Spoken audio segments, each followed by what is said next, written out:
Next topic हमारा है simple pie chart. तो पाई चार्ट जो है वो एक तरह से ग्राफिकली मोड में रिप्रेजेंटेशन है डेटा का। डेटा को हम ग्राफिकली रिप्रेजेंट करते हैं सर्कल के रूप में, ठीक है। पाई चार्ट या सर्कल ग्राफ भी इससे बोलते हैं, पाई चार्ट भी हम इसको बोल सकते हैं।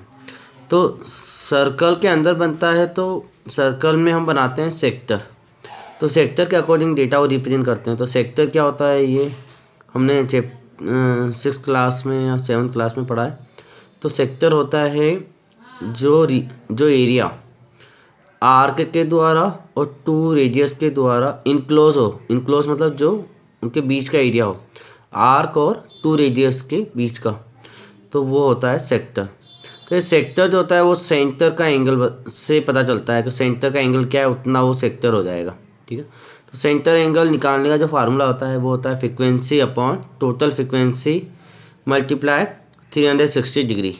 तो यहाँ पे एंगल जो होगा वो 360 डिग्री से इसलिए है क्योंकि सेंटर पे जो एंगल होता है, सेंटर का जो एंगल होता है वो पूरा कंप्लीट एंगल होता है, मतलब कि 360 डिग्री का होता है। तो उसके हम पार्ट करते हैं, तो 360 एंगल के अलग अलग भाग करेंगे। तो पाई चार्ट बनाने के लिए हमें 360 डिग्री का मल्टीप्लाई करना पड़ेगा, ठीक है। जिस तरह से परसेंटेज के लिए 100 का मल्टीप्लाई करते हैं ना, उसी तरीके से सेंटर एंगल के लिए 360 का करते हैं। तो frequency upon total frequency multiply 360, ये फार्मूला है। एक्सरसाइज सॉल्व करते हैं हम 11.3। First MCQ the adjoint pie chart. यहाँ पे जो एडजॉइंट पाई चार्ट है जो दिया हुआ है, so the interesting of the student for the interest of the student of the school in the different subject. मतलब बच्चों का जो इंटरेस्ट है स्कूल में अलग अलग सब्जेक्ट के प्रति। लैंग्वेज कितने लोग बच्चों को पसंद है, SST कितने को है, साइंस कितने लोगों को पसंद है, या मैथ्स कितने लोगों को पसंद है, तो उसके बारे में बताया गया। तो हमसे पूछा गया how many student like language. Language कितने बच्चों को पसंद है। If there are 1800 student in the school, जबकि पूरे स्कूल में कितने बच्चे हैं 1800, तो लैंग्वेज कितने बच्चों को पसंद है। तो हम इसको सॉल्व करके आंसर फाइंड करेंगे इसका। तो यहाँ पर let the number of student like language को हमने क्या मान लिया x, क्योंकि हमें x मतलब लैंग्वेज के लिए पता करना है। सेंटर एंगल कैसे निकलता है, frequency upon total frequency into 360, ठीक है। तो सेंटर एंगल हमारा frequency upon total frequency into 360 है। सेंटर एंगल कितना है यहाँ पर हमारा 108, तो वो हमने लिख दिया क्योंकि हमारा मतलब लैंग्वेज लाइक के लिए 108 का है। फ्रीक्वेंसी मतलब कितने स्टूडेंट पसंद करते हैं वो हमने x मान लिया अपॉन टोटल फ्रीक्वेंसी मतलब 1800 मल्टीप्लाई होगा 360 का। फार्मूला ये है ना। तो अब x की वैल्यू निकालनी है, तो ये है ना 1800 क्या अपॉन में, तो मल्टीप्लाई में चला जाएगा, और 360 जो है वो अपॉन में आ जाएगा। तो हम यहाँ 0 से 0 कट करेंगे, फिर यहाँ पर 18 बन जाए 18 और 18 2 जा 36, फिर 0 से 0 है ना, फिर 2 1 जा 2 2 5 जा 10, 5 का इंटू 108 में करेंगे तो x के लिए हो जाएगी 540। तो ऑप्शन बी इज करेक्ट। तो हमारा ऑप्शन बी करेक्ट हो जाएगा। सेकेंड क्वेश्चन हमारा है the angle of sector of an outcome in a pie chart is 60 degree. The ratio of frequency of this outcome to the total frequency is. तो यहाँ पर हमें रेशो फाइंड करना है 60 डिग्री का टोटल फ्रीक्वेंसी से, ठीक है।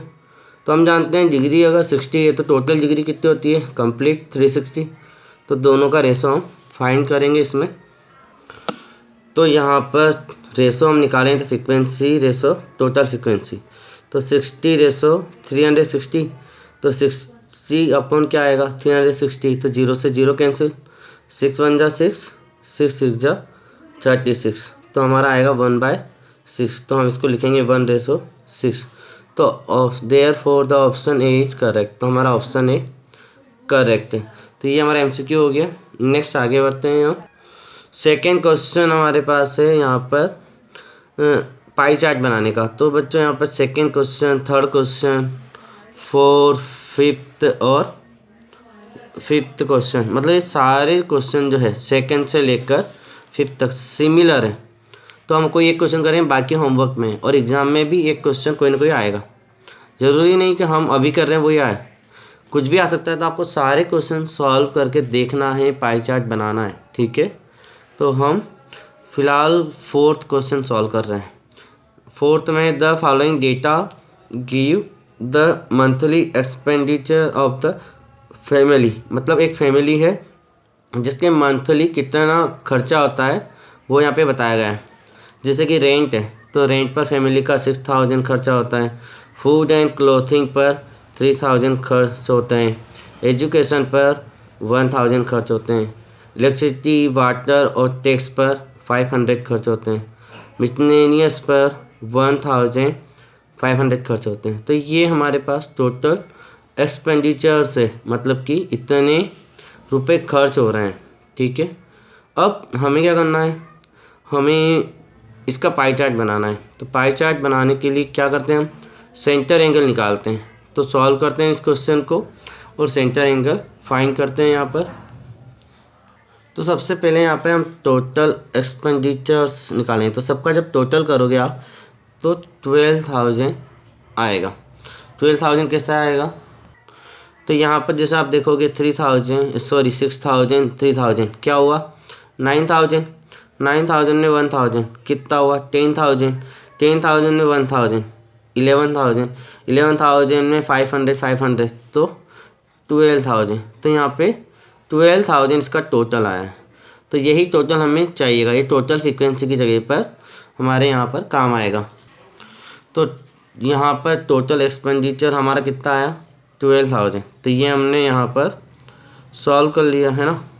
इसके बाद हम सेंटर एंगल निकालेंगे सभी के लिए। तो सबसे पहले फर्स्ट हमारा रेंट है, तो रेंट के लिए सेंटर एंगल निकालेंगे। तो रेंट की वैल्यू क्या है, अगर आप क्वेश्चन में देखोगे तो 6,000 है। तो सेंटर एंगल जो है उसकी वैल्यू के अकॉर्डिंग हम सॉल्व करें तो 6,000 अपॉन टोटल फ्रिक्वेंसी, मतलब कि 6,000 अपॉन 12,000 मल्टीप्लाई क्या होगा 360। तो 30 से 30 कैंसिल और 6 1 जा 6 6 2 जा 12, फिर 2 से कट करेंगे तो 2 1 जा 2 2 8 जा 16 और 0 से 0। तो 1 का मल्टीप्लाई 180 में करेंगे तो 180 डिग्री हमारा क्या आएगा, रेंट के लिए सेंटर एंगल आएगा। उसके बाद नेक्स्ट हमारे पास है centre angle for the food and clothing. तो फूड और क्लोथिंग के लिए हम सेंटर एंगल जब निकालेंगे तो उसकी वैल्यू कितनी है 3,000 अपन में क्या आएगा 12,000। तो 0 से 0 0 से 0 0 से 0 3 1 जा 3 3 4 जा 12। अब 4 से कट करें तो 4 1 जा 4 4 9 जा 36 और 0 से 0। तो 90 डिग्री हमारा सेंटर एंगल आएगा फूड एंड क्लोथिंग के लिए। उसके बाद नेक्स्ट हमारे पास है थर्ड वाला, इसमें लिखा है the centre angle for education. तो एजुकेशन कितना है 1,000। तो 1,000 मतलब कि इसकी वैल्यू है, टोटल फ्रिक्वेंसी कितनी है 12,000। तो 12,000 मल्टीप्लाई 360। तो 0 से 30 कैंसिल होगा, फिर 12 1 जा 12 12 3 जा 36 0 से 0। तो 30 डिग्री ये हमारा हुआ, ठीक है। उसके बाद नेक्स्ट है हमारा the centre angle for electricity water ETC। तो यहाँ पे सेंट्रल एंगल हम निकाल रहे हैं इलेक्ट्रिसिटी के लिए। तो इलेक्ट्रिसिटी की वैल्यू कितनी है, यहाँ पर है हमारे पास 500। तो 500 अपॉन 12,000। तो 20 से 20 कैंसिल हुई और 10 से 10। अब यहाँ पे 12 1 जा 12 12 3 जा 36। तो 3 का मल्टीप्लाई 5 से जब होगा तो 15 डिग्री ये हमारा फोर्थ का सेंटर एंगल आएगा। उसके बाद नेक्स्ट है हमारे पास the central angle for miscellaneous मतलब कि अन्य खर्चे, जो दूसरे खर्चे होते हैं उसके बारे में बताया गया है। तो जैसे कि हमारे यहाँ पे क्या है 1,500 अपॉन 12,000 मल्टीप्लाई टोटल डिग्री कितनी है 360। तो 360 का मल्टीप्लाई करेंगे तो 0 से 0 20 से 20 12 1 जा 12 12 3 जा 36। तो 3 का मल्टीप्लाई 15 में होगा तो 45 डिग्री। तो ये हमारे सारे एंगल आ गए। अब इसका हम पाई चार्ट बनाते हैं। तो बच्चों पाई चार्ट बनाने के लिए हम पहले तो मतलब कंपास की हेल्प से सर्कल बनाएंगे। तो इसमें हम कितना भी इसको प्रोड्यूस कर सकते हैं क्योंकि रेडियस हमें यहाँ पे फिक्स दी नहीं जाती है ना। तो जितना भी आपको बड़ा सर्कल बनाना है उतना आप बड़ा सर्कल बना सकते हो। तो यहाँ पे सर्कल ड्रॉ करना है पाई चार्ट के लिए, तो हमने सर्कल ड्रॉ कर दिया। ठीक है, तो सर्कल ड्रॉ कर दिया है। इसके बाद इस सर्कल में हम सेक्टर बनाने वाले हैं। सर्कल ड्रॉ होने के बाद इस सर्कल में हम सेक्टर बनाने वाले हैं। तो सबसे पहले एक पॉइंट ले लेंगे यहाँ पर, कहीं पर भी सर्कल पर, इसको हम ए नाम दे देंगे। और सेंटर, जहाँ पे आपका सेंटर है उस पॉइंट को ओ नाम दे देंगे। तो अब ए से ओ तक को मिलाकर हम रेडियस बनाएंगे। ठीक है, क्योंकि एंगल कैसे बनाएंगे हम, अगर पाई चार्ट बनाना है हमें, तो एंगल बनाने के लिए हमें एक लाइन सेगमेंट चाहिए। तो हम सबसे पहले एक लाइन सेगमेंट बना रहे हैं, एक रेडियस बना रहे हैं ए से ओ को ज्वाइन करके। तो यहाँ पर ए से ओ को ज्वाइन करके हमने रेडियस बना ली। ये लाइन सेगमेंट बनाने के बाद अगर आप देखोगे तो सबसे पहला सेंटर एंगल जो हमारा रेंट का है वो 180 डिग्री का है, मतलब 180 डिग्री का है। तो हम प्रोटेक्टर की हेल्प से 180 डिग्री का एंगल बना लेंगे। तो 180 डिग्री का जब एंगल बनाओगे आप, तो यहाँ पर आपका पॉइंट आ जाएगा 180 डिग्री पर। और 180 डिग्री मतलब एक स्ट्रेट लाइन आएगी, एक तरह से ये डायमीटर होगा। ठीक है, तो क्योंकि 180 डिग्री का जो एंगल होता है वो डायमीटर को शो करता है। तो ये आपका 180 डिग्री का एंगल बन चुका है। ठीक है, तो ये फर्स्ट सेक्टर बन गया आपका। इसके बाद नेक्स्ट सेंटर एंगल है 90 का। तो यहाँ पे हमारा सेकंड पॉइंट भी आ गया। इसके बाद हम नीचे वाला जो एंगल है वो तो रेंट को मान रहे हैं कि ये पार्ट किसको रिप्रेजेंट करता है, यहाँ पर रेंट को, है ना। जो एक्सपेंडिचर, जो खर्चा हुआ वो रेंट का 180 डिग्री रिप्रेजेंट कर रहा है। इसके बाद नेक्स्ट हम 90 डिग्री का, तो इसी ओ पर ओ ए रेडियस को लेते हुए 90 का एंगल बना रहे हैं। तो ये 90 का एंगल आपने बना दिया। जब 90 का एंगल बनाया तो इस पॉइंट को लेते हुए स्केल की हेल्प से हम लाइन सेगमेंट बनाएंगे यहाँ पर। तो यहाँ पे आप लाइन सेगमेंट बना दीजिएगा 90 डिग्री का। तो ये हमारा पार्ट जो है 90 डिग्री का हमने ओएस से बनाया। तो ये पार्ट हमारा रहेगा फूड एंड क्लॉथिंग के लिए, फूड एंड क्लॉथिंग। ये 90 डिग्री का पार्ट शो हो रहा है। इसके बाद नेक्स्ट जो हमारे पास है वो सेंटर एंगल है हमारे पास 30 डिग्री का। तो हम ये जो हमने पॉइंट लिया जो 90 का एंगल आया है, इसको हम प्रोटेक्टर से एडजस्ट कर 30 डिग्री का एंगल बनाएंगे। 30 डिग्री का एंगल तो यहाँ पे 0 है, तो 0 से स्टार्ट करें, क्योंकि जिस तरफ आपने लाइन को नीचे रखा है वहाँ के 0 से स्टार्ट करें तो 30 डिग्री का एंगल यहाँ आएगा।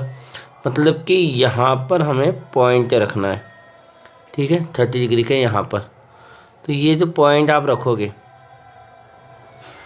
इस पॉइंट को ज्वाइन करोगे आप ओ से, सेंटर से।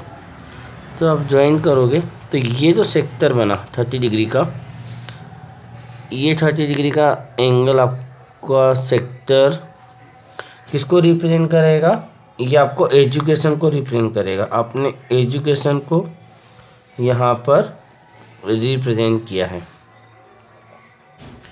इसके बाद नेक्स्ट जो है हमारे पास वो 15 डिग्री का एंगल है। तो 15 डिग्री का एंगल हम यहाँ से ड्रॉ करेंगे। तो ये 30 डिग्री का एंगल की लाइन को हम एडजस्ट करके प्रोटेक्टर से, जिस तरफ एंगल की लाइन को आपने प्रोड्यूस किया, जिस तरफ से आपने उसको रखा है, वहीं के 0 से आपको 15 डिग्री का एंगल बनाना है। तो 10 और 20 के बीच में हमारी जो लाइन है, ये 5 लाइन काउंट करके 15 डिग्री का एंगल आपको बनाना आता होगा बच्चों। तो कोई प्रॉब्लम नहीं है। सिर्फ एक लाइन को जहाँ से आप एंगल बनाना स्टार्ट कर रहे हैं वहीं से सारे एंगलों को हम बनाते जाएं कंटिन्यूस। तो ये जो पॉइंट आया ये आपका डी पॉइंट आएगा, ई पॉइंट आएगा। डी हम पहले दे चुके हैं तो ई पॉइंट आएगा। तो हमने सबसे पहले क्या किया, ओ ए बनाया, ओ ए से एंगल बनाया 180 डिग्री का। तो नीचे भी 180 रहेगा, ऊपर भी 180 रहेगा। तो हमने नीचे वाला पूरा रेंट मान लिया, है ना। इसके बाद नेक्स्ट एंगल हमने ओ ए से बनाया 90 डिग्री का, वो फूड एंड क्लॉथिंग के लिए। वो ओ सी लाइन सेगमेंट आया। फिर ओ सी लाइन सेगमेंट से हमने 30 डिग्री का एंगल बनाया एजुकेशन के लिए, वो ओ डी लाइन सेगमेंट आया। फिर ओ डी लाइन सेगमेंट से हमने 15 डिग्री का एंगल बनाया है, तो 15 डिग्री का एंगल ओ ई लाइन सेगमेंट आया। और ये 15 डिग्री का एंगल किसको रिप्रेजेंट कर रहा है, इलेक्ट्रिसिटी, वाटर वगैरह etc। तो हम यहाँ पे वाटर को रिप्रेजेंट कर देते हैं, ठीक है। तो ये वाटर को रिप्रेजेंट कर रहा है, पाई चार्ट का जो वाटर को रिप्रेजेंट करने वाला सेक्टर यहाँ पर है। अब ये इलेक्ट्रिसिटी वाटर के बिल के बाद मिसलेनियस बाकी जो बचे हुए खर्चे हैं वो 45 डिग्री का एंगल है। तो ये जो रिमेनिंग एंगल है ये हमारा कितने डिग्री का है, 45 डिग्री का एंगल है, ठीक है।